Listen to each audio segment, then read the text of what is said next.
So, Elizabeth is touching on a really interesting facet of testosterone and iron regulation. So, I'm going to touch on the second part of this comment and then go back to the first. So, the second one, testosterone helps mobilize iron. It downregulates hepcidin, which is responsible for the retention of iron within the cell. So, with more testosterone, iron is more likely to be released into circulation to be used by the body. For those interested in offloading excess stored iron, increasing your testosterone can be a great adjunct treatment to this. And unironically, those undergoing testosterone therapy for long periods of time can actually exhibit symptoms of primary hemochromatosis.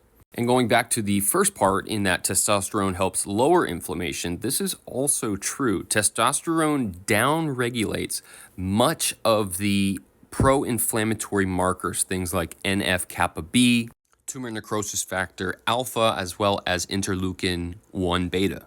And these are all shown to be elevated in those experiencing autoimmune conditions, including people with type 1.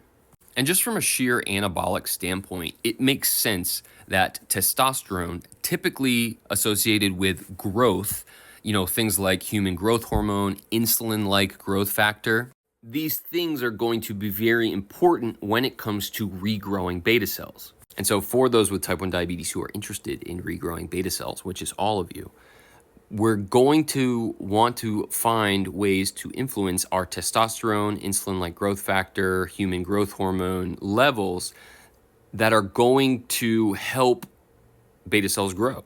Now, there are several ways to increase your body's natural production of those growth-stimulating hormones. And all of it boils down to diet and lifestyle interventions. So dietarily speaking, clean-sourced, high-protein, and healthy fat-containing foods increase IGF-1, HGH, and testosterone. With vitamins and minerals, trace minerals like zinc, magnesium, and vitamin D being incredibly important in your body's ability to create and use them.